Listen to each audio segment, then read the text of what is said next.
Hello, this is Troy Harman, and I'd like to speak to you today on Gettysburg Naturally Described, examining the Victorian mind at Gettysburg through etymology, art, hyperbole, metaphor, superlatives, and personification. If you've taken a college English class, you've investigated these words before. So this was a different medium, a different way to look at Gettysburg, the town of Gettysburg, and the event, the battle itself. The study of Gettysburg through metaphor, art, and personification reveals the greatest fear held by the generation who fought the Civil War. At the heart of 19th century fears laid the uncertainty of the compatibility of agriculture and industry, between the pre-modern and the modern, between the yeoman farmer and urban mechanic. This fear was not mutually exclusive from the slavery issue, but it did stand on its own as a central question to the new republic's survival. At the heart of this was Industrialization Natural. Most Americans in 1860 silently wondered which course best protected the virtues of a new republic. Akin to this question, Americans quietly queried, was industrialization natural? There were two visions at America's founding. Jefferson and Hamilton, that is, Thomas Jefferson and Alexander Hamilton, laid out these two opposite paradigms in the 1790s as the preferred courses for nation building. Jefferson aimed to preserve virtue by dispersing populations, by facilitating individual property ownership, and by promoting an agricultural-based economy, while Hamilton called for critical mass in urban areas, investment in internal improvements, and celebration of the manufacturer. Both paradigms guaranteed to best fulfill promises contained in the Declaration of Independence. Both ideologies reached a tipping point by 1860. Now, this is the Soldiers' National Monument at Gettysburg in the National Cemetery. It has four figures at its base. We're looking at two of them, and this would be from the east side looking west. And the figures in antiquity would represent, on your left, plenty, and on your right, peace. But neoclassicism, which was popular in the 1870s, 1880s, would take antiquity and then put a new twist on it, thus neoclassicism. So in place of someone on your right representing peace in the form of wearing a toga and maybe traditional Roman or Greek garb, instead they're made to look like an industrial worker, and specifically a mechanic. And on your left is, though she represents plenty in antiquity, she represents agriculture in the present. So you have agriculture and industry. And one of the underlying fears that Victorian people had, or antebellum people, or people of the sentimentalism decades, we typically call them Victorian culture. One of their greatest fears was whether these two could coincide. Now you'll notice on your left, and I'm going to draw a little bit here for you, you'll notice I'm going to highlight this for you, a violin. And violins mean harmony. So there's a suggestion by the architecture done by Randolph Rogers that the two could coexist in harmony. That is, agriculture and industry, as two separate visions of the country going forward after the Civil War, could coexist peacefully. Fear of the unnatural corrupting the new republic. There was a fear of sudden disaster, destruction, chaos, and anarchy, which cut to the core of early Victorian society. Great uncertainty existed over whether the new country could survive apart from European mastery. Could representative democracy work? So there was always this underlying fear that this new experiment in democracy in the United States would just suddenly fall apart. It certainly had in Europe early in the 1800s. There were 3 revolutions in France, just for one example. Fear of the unnatural corrupting the early republic. And we're dealing with the psyche now of the Victorian. The French Revolution raised serious questions about the workability of natural law in human affairs. Southerners imagined a slave revolt around every corner, as did Northerners worry of mob actions, labor unrest, and street riots. Did European immigration introduce Germany, Ireland, and England's worst social ills to northern cities? For some, the American Civil War represented a self-fulfilled prophecy of calamity and doom. Again, we're dealing with human psychology, and when we do history at a higher level, we need to bring in all the sciences. So let's bring in a little bit of human psychology. We're looking at the subconscious now of the Victorian. All right, second nature. One method for coping with these fears, these underlying fears of sudden destruction with democracy, one method for coping with these fears was to depict modernization in natural terms, describing macadamized roads, mountain tunnels, bridges, canals, and rails as second nature, justified rearrangement of a pristine environment. God intended humans to finish what he started. Nature and second nature naturally complemented each other. Gettysburg stands as the ultimate test over whether these two paradigms could and can coexist. So think about it this way. If you have a river and it's there and it's put there by God, then the justification, the thought process was it's okay to build a bridge to complete what God started so that you can go across the bridge. Or the same would be through dynamiting through mountains to create tunnels so that trains could continue to run in any direction. So second nature became a way of completing what had already been divinely started. All right, Gettysburg personified in human form. One of the ways that we said that Victorians coped with all of the industrial change going on around them is they gave human qualities to non-human objects.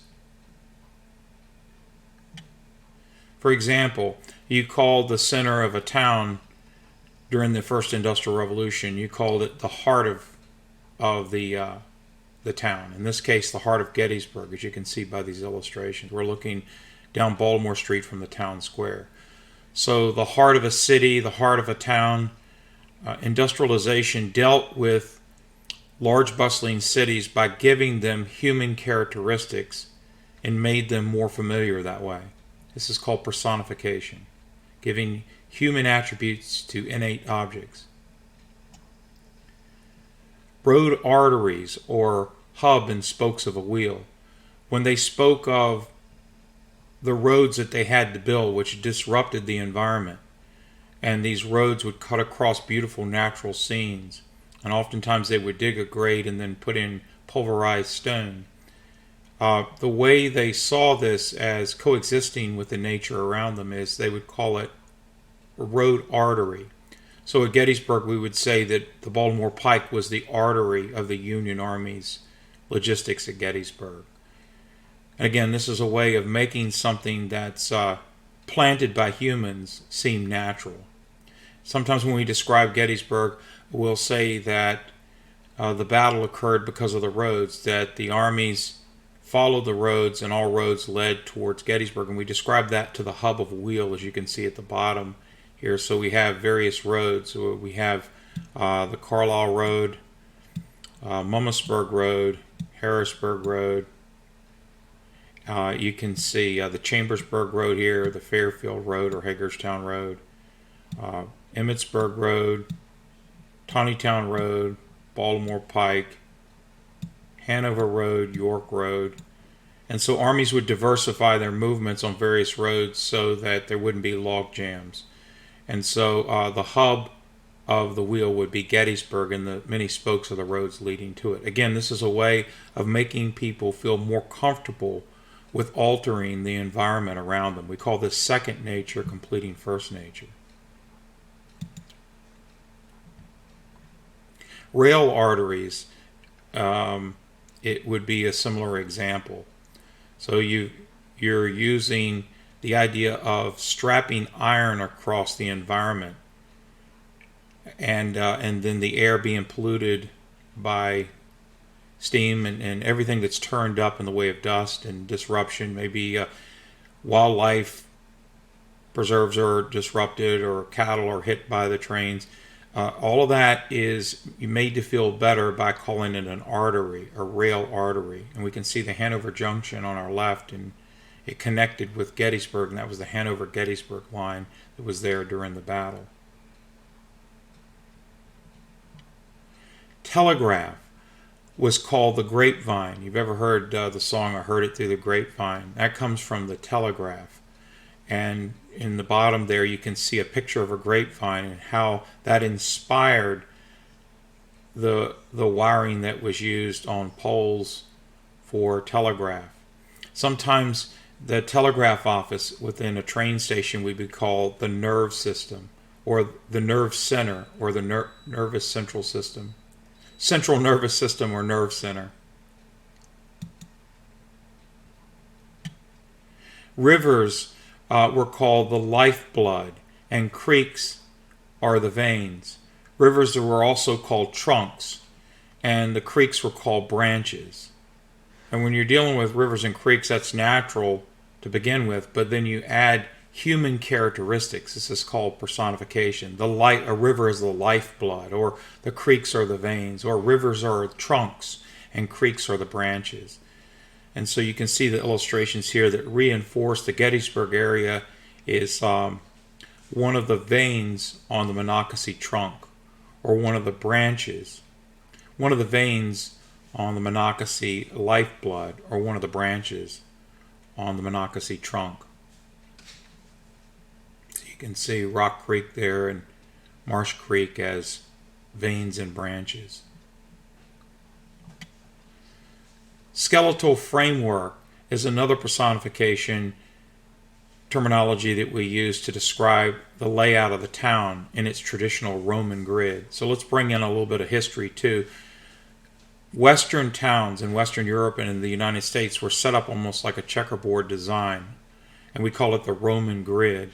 It's based on Roman military camps in antiquity that were set up with flags along each street that had tents, and the flags became the inspiration for street signs. So let's say you go to Philadelphia and running laterally are Chestnut Street and various other streets named after, Market Street, but a lot of streets named after trees, and then north-south are numerical numbers that intersect with that. Well, that's the Roman grid, and that goes all the way back to a design from antiquity.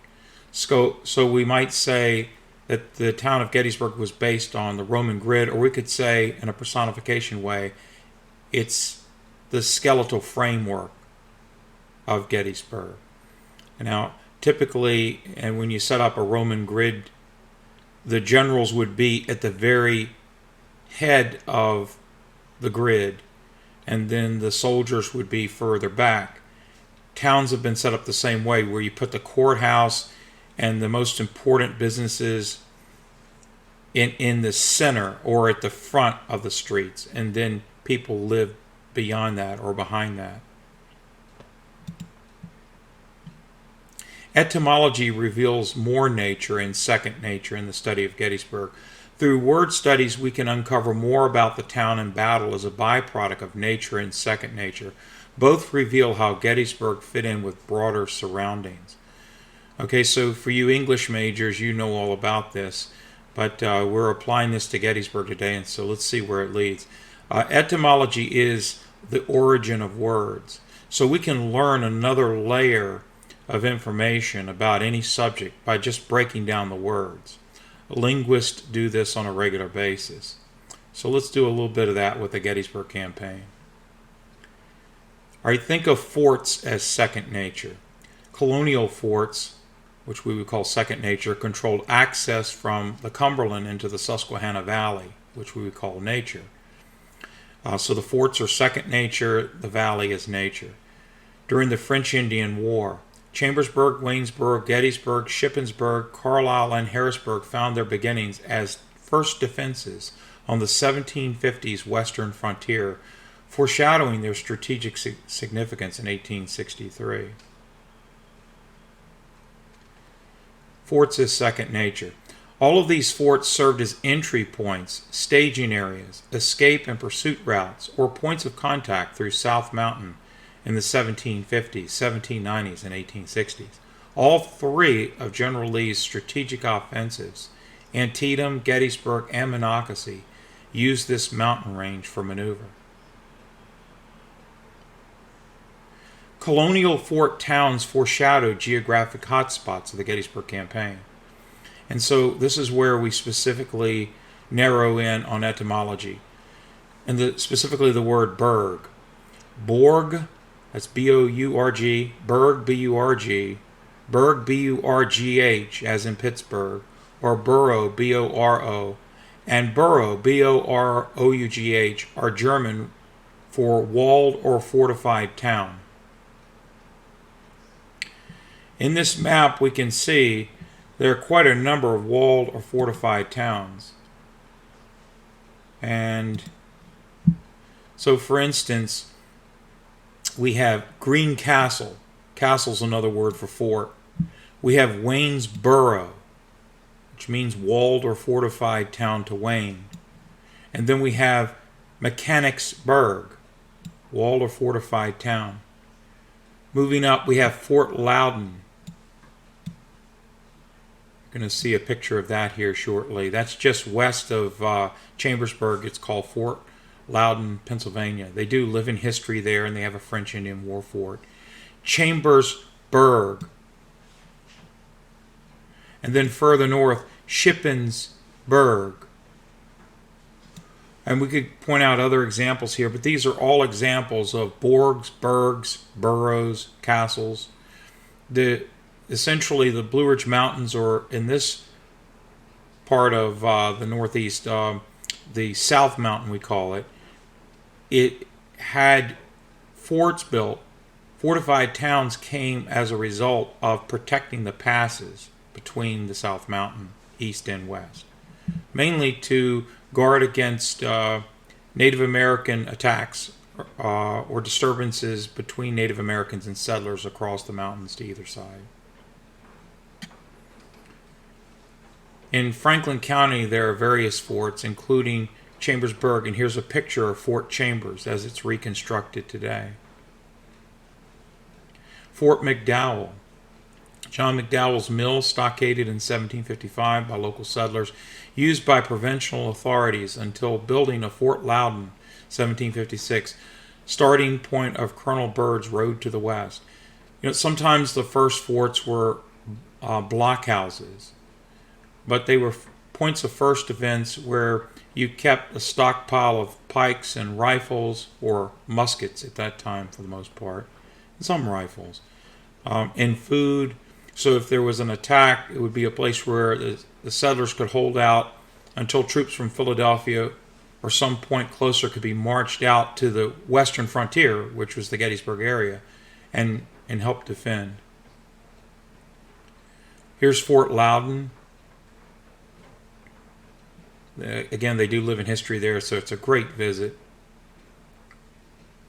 Shippensburg. There's Fort Morris in Shippensburg, and there's also the remnants of Fort Franklin. There were two forts there. And we see the signage here that exists there. Through Fort Morris though Fort Morris would not be considered a notable fort, it is important to remember and study this fort. The construction of Fort Morris connects Shippensburg to larger events in the Cumberland Valley, Pennsylvania, and other colonies during the French and Indian War period, 1756 to 1763. Although Native Americans did not attack this fort, provincial soldiers were garrisoned here during the French and Indian War. Upon abandoning this fort, soldiers left behind pieces of their lives, never thinking they would be found hundreds of years later. Shippensburg University's history department and archaeology have done archaeological digs around Fort Morris. And Gettysburg, which means it was a walled or fortified town. If you want to go to the site where the original fort was that established Gettysburg as a fortress town, go to the old Blue Parrot, which is called the Gettysburger today. And it's right there along Chambersburg Street. Between there and the James Geddes Hotel, established in 1804, that's where the fort was. And if you go behind those buildings, the Gettysburg and the James Geddes Hotel, there was a creek or a water there at that time, a tributary, and that's where you tie your horses and where they would drink. And the fort was built right on that creek. Okay, and Carlisle is also part of the defenses to either side of the South Mountain, from the Cumberland Valley on its western side to the Susquehanna Valley on its eastern side. Carlisle Barracks, second oldest army post in U.S., a powder magazine built by Hessian prisoners, 1777, survives. Burned by Confederates, July 1st, 1863. Indian School, 1879 to 1918. Army Medical Field Service School, 1920 to 1946. There were two forts in Carlisle. It was called First Defense. If you go to the Army War College today, they've reconstructed a fort to represent that.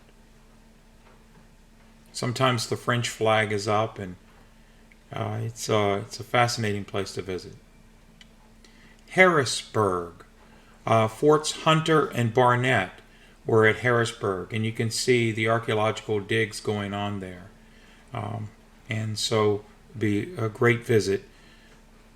Harrisburg then was part of this extension running from south to north of forts and fortress towns established mostly during the French Indian War period in the 1750s. South Mountain remains strategically vital to national security interest. The underground Pentagon in Waynesboro, known as Site R, and nearby Camp David reinforces strategic importance. You can see all the presidents that have met at Camp David, and so South Mountain remains strategically significant, and you can trace its roots all the way back to those fortress towns that are still with us today as cities and towns along South Mountain. Art bridged the great divide between the natural and unnatural. So this part is for you artists that may be listening, and this would be your way into the Gettysburg campaign. Art bridged the great divide between the natural and unnatural, depicting one as an extension of the other.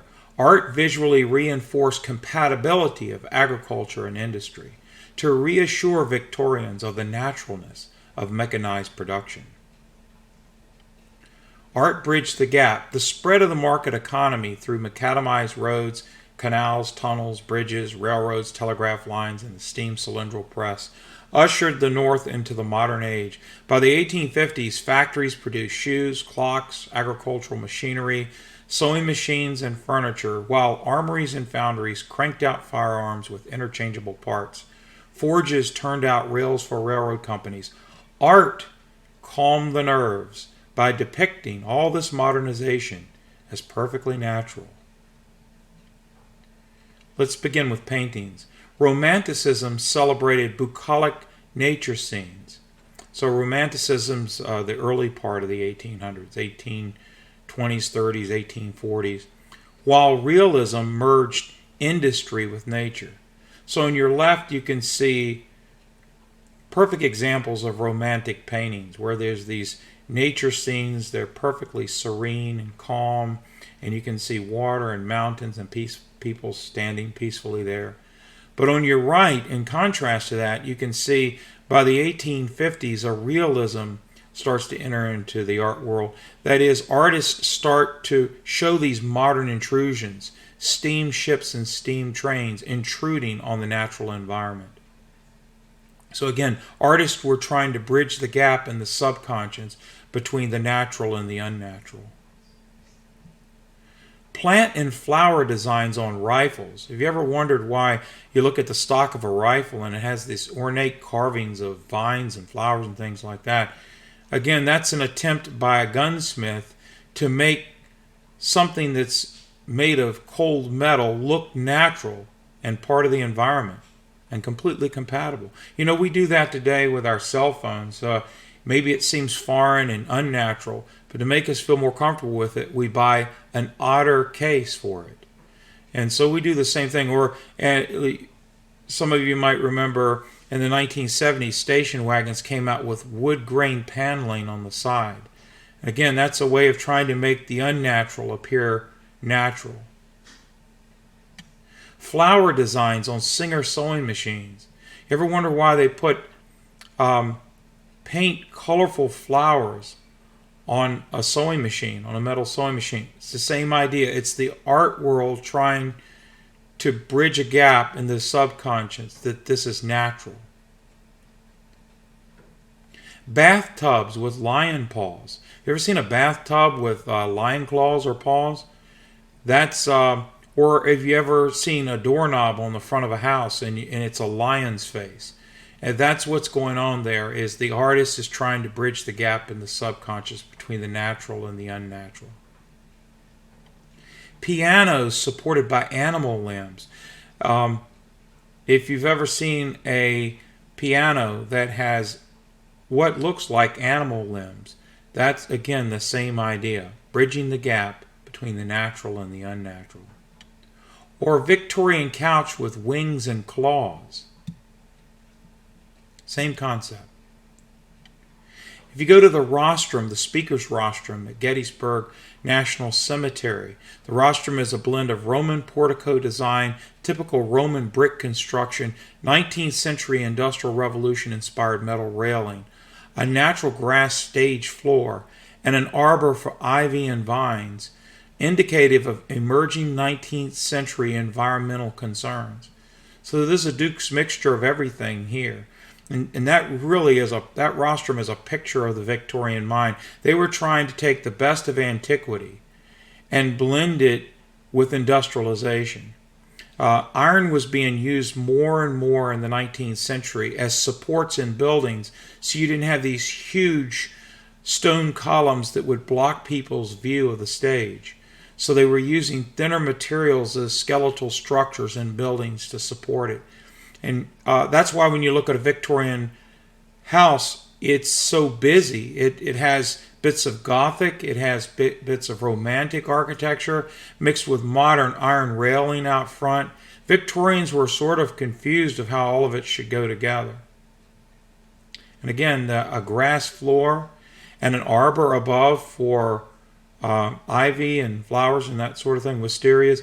That's trying to mix the modern and the natural, nature and second nature.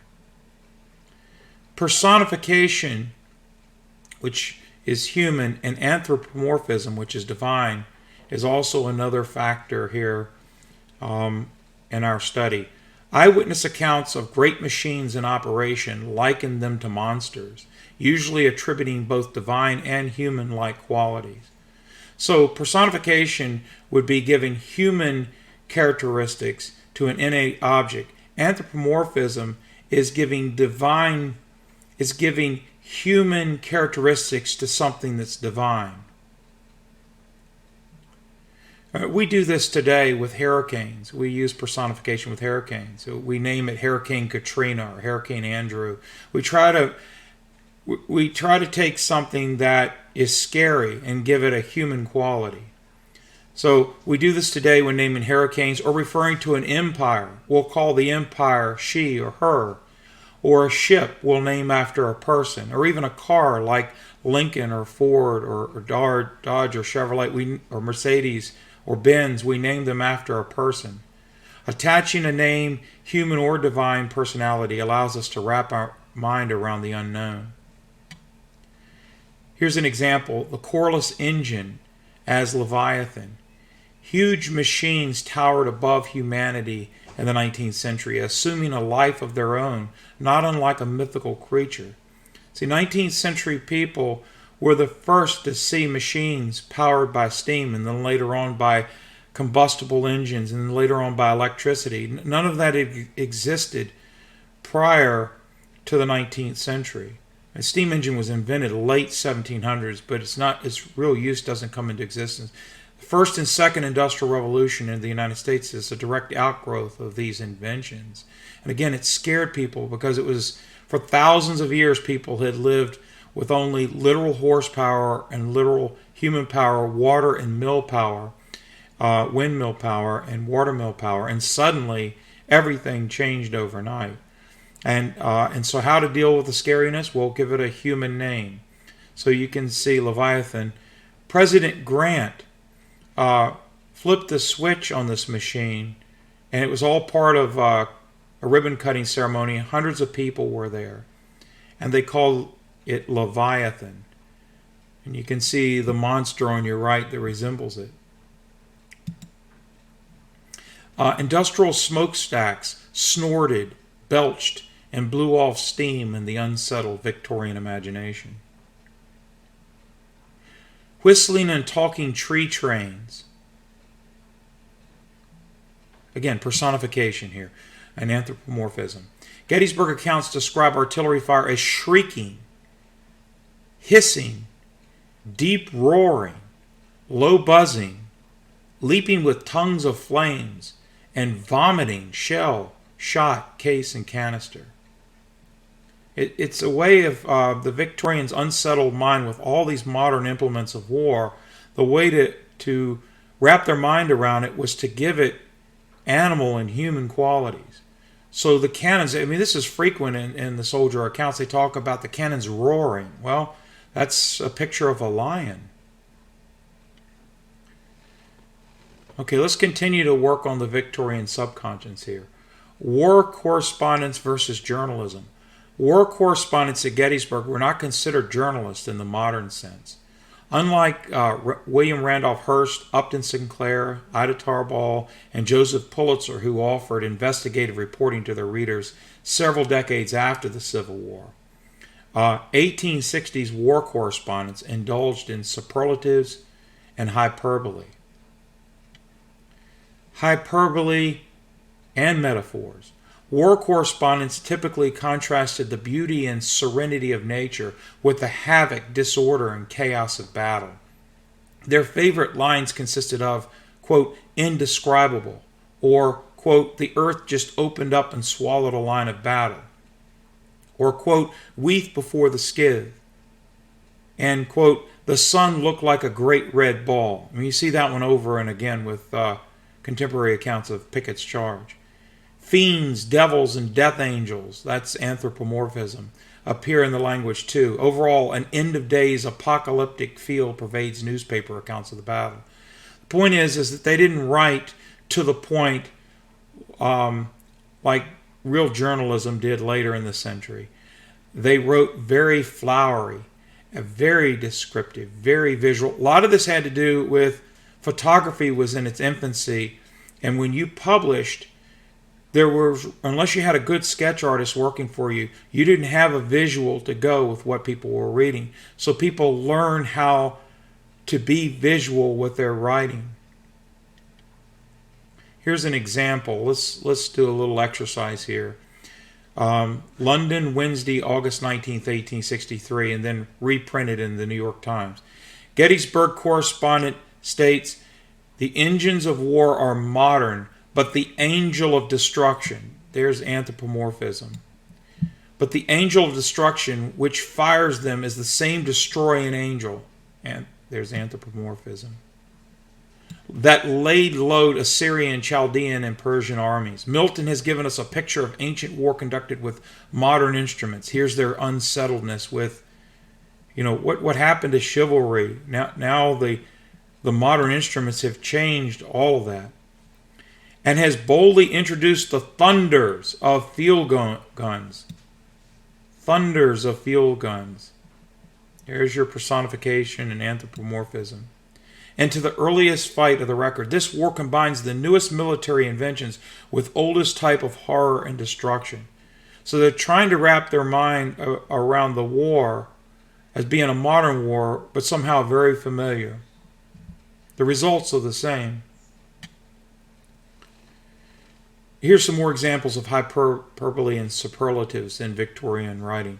10,000 bodies on one field. Is it a scene of a civilized, mercantile, cotton-growing, cotton-spinning age, an age which has discarded the pride of the soldier for the triumphs of the social improver, adopting exhibitions and its victories? Victorians imagine themselves to be so modern and so prim and proper and so refined. And when they came to a battlefield like Gettysburg, they could smell the battlefield within a 25-mile radius. The gases in the stomachs of the soldiers' last meal, with the sun baking on them, caused them oftentimes their stomachs to explode. And there was a horrible smell. And it offended the Victorian sensibilities and made them realize that their culture was not far refined beyond the Middle Ages. And that's what you're seeing here with the writing. Going back to the London column continued. I should have fancied that no such scene had ever before reached mortal eye or ear.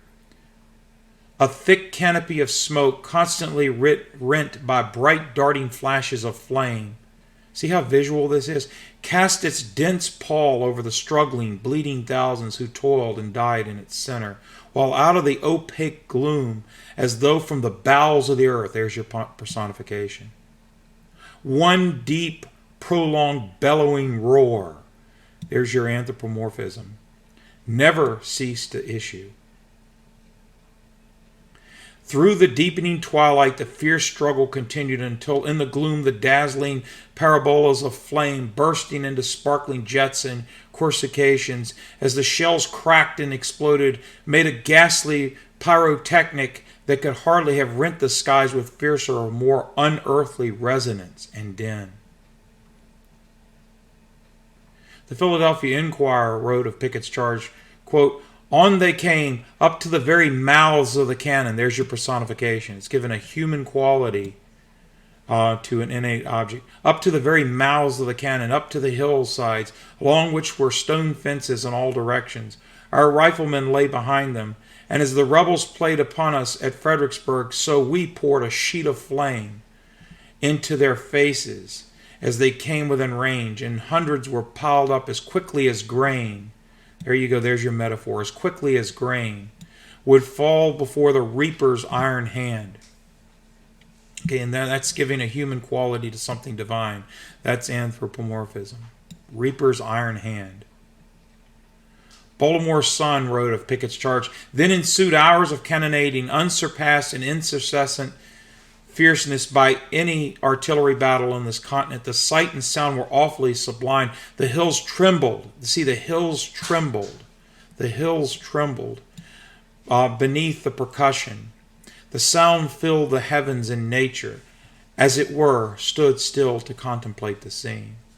So nature is pictured as still to contemplate the scene. Cultural tradition persisted in the midst of a modern inferno. The last part of our discussion addresses the deeper cultural meaning behind expressions uttered during the Gettysburg campaign, or names attached to place after the battle. Both point to older virtues associated with pre-modern codes in honor of chivalry. In these expressions, we find a clinging to ancient value systems that predated modern war. So what I want you to see here is how, though war was changing and it was becoming very modern and very different than anything in previous centuries, that the older traditions, the older virtues, still found their way in verbal and written expression.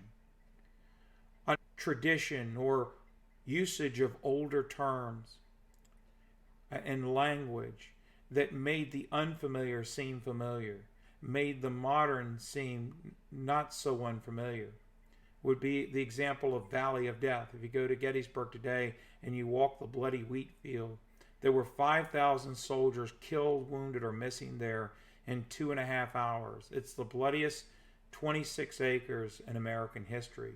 Nearly the same number of casualties in the wheat field at Gettysburg on the second day, and 2.5 hours as Americans died in Iraq in 5 years. And so the veterans call that greater area of the wheat field, they call it the Valley of Death. And where does that come from? That comes from Psalm 23, yea, though I walk through the valley of the shadow of death. So they reached back to their past and to their traditions and to their beliefs to make the modern and the unfamiliar more familiar. They compared war to things that they already knew. So here's another example. Alfred Lord Tennyson's 1854 narrative poem called The Charge of the Light Brigade. It reads, half a league, half a league, half a league onward, all in the valley of death rode the 600. Forward, the Light Brigade. Charge for the guns, he said, into the valley of death, the 600. And that's a reference to the Charge of the Light Brigade in the Crimea War. In summary, the town, the battlefield, its monuments, artifacts, and literary documents whisper to us daily of the acute uneasiness Victorians felt racing into the future while holding on to the past. The term sentimentalism is often ascribed to the 1830s and 1840s to reflect this mood. Before I go any further, I'll mention this to you. I had a professor years ago say something to me, and I use it in the classroom as well. He said the 19th century could be likened to a person going down the highway 55 miles an hour in a car, and the whole time they're looking in the rearview mirror behind them. That's how the 19th century was. From 3000 BC up until the time of the Civil War, or let's say up until the century of the Civil War, up till about 1800, people had functioned on horsepower, water mill power, windmill power, human power, and then overnight there was a first and a second industrial revolution. This is really, really, really important because I want you to get this point. In 100 years, the world completely changed the way it had been for the previous 5,000 years. So, for example, you have steam trains, steam boats, steam ships, telegraph. To give you an example of telegraph, it would take 7 weeks to go with a horse and wagon from Boston to San Francisco in the early 1800s. With rail, you could do it in a matter of a couple of days. With telegraph, you could communicate, and this was done in 1850, from Boston to San Francisco. A message was sent out to the gold rush from Boston to San Francisco and back in 5 minutes. 5 minutes. So you're taking something that took 14 weeks round trip with horse and buggy and turning it into a 5-minute turnaround. The newspapers declared with that telegraph message, we've annihilated time and space. So this all happened in the 19th century. And you have the first cameras and the first X-ray machines as we move to the second industrial revolution. There's combustible engines and electricity, electric grids, and streets lit at night, and cage steel construction because of the Bessemer converter being used in Pittsburgh to build sky rises and later on skyscrapers, high-rise buildings. And for gosh sakes, by 1903, Orville and Wilbur Wright were flying. This all happened in 100 years. So people in the 19th century were extremely anxious where this was leading. And they dressed like women with their crinoline skirts and their parasols, and men with their top hats and long tails and their ornate carriages. Victorians were looking back sentimentally to a time that had passed because everything in their present was changing rapidly. So that's the point of driving down the highway at 55 miles an hour and looking in the rearview mirror. They were looking to the past for anything that was familiar and trying in the subconscious mind to build a bridge between the two, between the natural and the unnatural. The Victorian quest to define what represented natural or virtuous remained at the heart of their melancholic introspection. They relied on three-dimensional art, literary personification, and metaphor to give expression to this anxiety. The town of Gettysburg and the battle itself offers many examples. So I ask you in conclusion, did industry and agriculture live in harmony? Thank you.